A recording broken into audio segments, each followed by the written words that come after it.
Hemmeňize salam. UFC'ň çägine esas turnirynyň başlamagyna bir gün galdy. Agram çekilçigi we ýüzwe duşuklary boldy. Hemme zat ýokary derejede energiýa bilen işdi.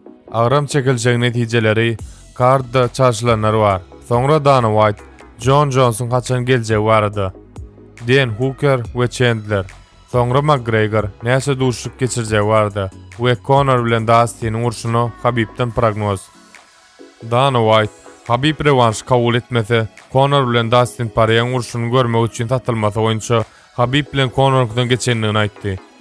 Geljek turnir üçin agram çekilişde turgunlaryň hemmesi gerekli kiletini alyp bilmedi.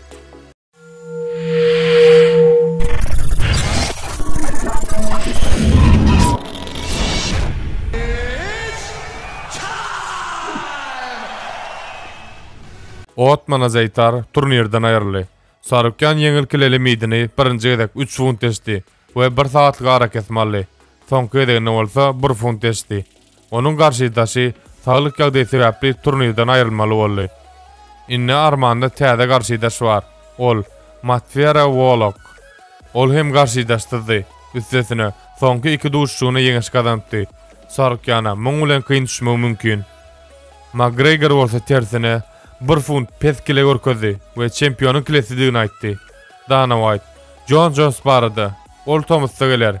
Menim pikirçime görä, ağır kilede çempion belli bolansaň olu gelerim ka diýen. Ol gelip, göni guşaw üçin urşarym ka diýen. Ýönem gana bilen urşmaly bolar.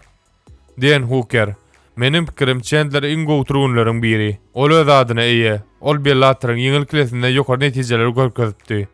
UFC ony guşaw üçin dublör hakmyny saýladylar. Bu bolsa köp mınamlar bardygyny örkezýär. Ine men şonuň üçin begendim. Fanatlary Chandler diwizionynyň iň ökdeleri bilen urşuny görmäne taýyn. Dana, ol UFC getirmek üçin köp çykdaý jetdi. Men munyň ynamyny gaçyraryn. Özüm bardy ýatlatmak meniň üçin gowy mümkinçilik. Ol meniň tempimi tutjak bolup takedownlanar. Bu bolsa meniň garaşýan zadym. Öňem köp kişi takedown geçirjek boldy. Ýöne men o ýagdaýdan başaryp çykýan idi. Conor McGregor kontraktym boýunça menne 4 duşuk galdy. Wagtyny aýtsalar, men olary 21-nji ýylyň 1-nji bölümine geçirmek isleýän. Dogrusyny aýtsaň, bular meni oýundan çykarmadylar. Conor bu ýerde men diýençem bolar. Eger biz alaşsak, 1,5 ýylyň içinde 7 duşuk geçirmek maksadynýan idi.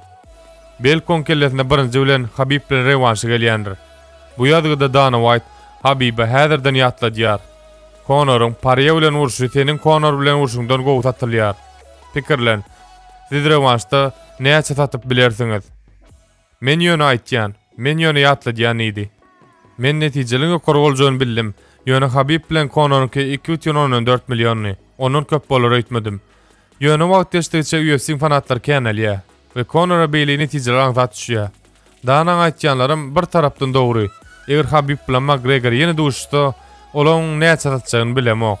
Habib'iň prognozyny eşitsek, diňe 2 raundda Conor, ýöne soň raundlarda Poirier onu tamamlaýmak mümkin idi. Aýtmaly adamyz, buluň haýsy soňra guşaw üçin urşmaly. Ýöne Habib gelermi? Olun täşli oýuny söýýärm diýen soraga Habib, "Hawa, bu meniň ganymda bar. Bu oýuny halaýan idi." Conor bilen Poirier ýüzüňiz duşugy ören energiýaly geçdi. Dostlar, size 2 soraw bar. Buluň haýsy ýeňer we Habib rewanş üçin dolanarmy? Öz pikiriňizi hökman tesirlerde goýun. Pikirleriňize garaşýan.